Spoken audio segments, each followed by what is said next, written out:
Hi friends, நம்ம இன்னைக்கு வீட்டிலே ரொம்ப ஈஸியாகவும் ரெஸ்டாரண்ட்டில் கிடைக்கக்கூடிய அதே டேஸ்ட்லேயே ப்ரொக்கோலி கிரேவி தான் பார்க்க போகிறோம். வாங்க எப்படி செய்யலான்றதை பார்க்கலாம். இதுக்கு ஒரு ப்ரொக்கோலியை பொடியாக கட் பண்ணி தண்ணியில் கொஞ்சம் வேக வச்சு எடுத்துக்க போகிறோம். இப்போ ஒரு மிக்சி ஜாரில் 2 பழமான தக்காளியை அரைச்சி எடுத்துக்கலாம். இப்போ ஒரு மிக்சி ஜாரில் தேவையான அளவுக்கு தேங்காய், 10 முந்திரி, கொஞ்சமாக கசகசாவை ஊற வச்சு அரைச்சி எடுத்துக்க போகிறோம்.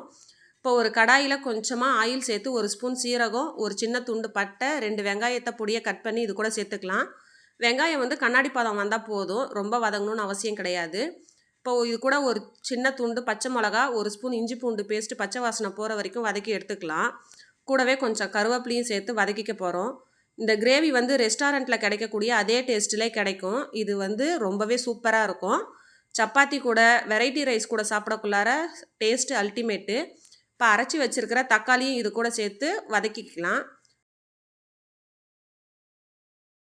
இப்போ இந்த தக்காளி தண்ணி கொஞ்சம் நல்லா சுருண்டு வந்துடுச்சு. இப்போ இது கூட வந்து 1 ஸ்பூன் மஞ்சத்தூள், 1 ஸ்பூன் கரம் மசாலா, 1 ஸ்பூன் குழம்பு மிளகாத்தூள், கலருக்காக காஷ்மீரி மிளகாத்தூள் ஆட் பண்ணிக்கிறேன்.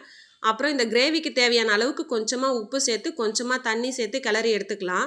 இப்போ இது கூட வேக வச்சுருக்கிற ப்ரொக்கோலியும் அரைச்சி வச்சுருக்கிற தேங்காவையும் சேர்த்து மிக்ஸ் பண்ணி எடுத்தோன்னா நமக்கு சூப்பரான ப்ரொக்கோலி கிரேவி ரெடி ஆகிடும். வெயிட் லாஸ்க்கு இருக்கக்குள்ளார இந்த கிரேவி சாப்பிட்லாம், தப்பு கிடையாது. இந்த வீடியோ பிடிச்சிருந்தா லைக் பண்ணுங்கள், ஷேர் பண்ணுங்கள். மறக்காமல் பார்த்தா விலாஸ் சேனலை சப்ஸ்கிரைப் பண்ணிக்கோங்க.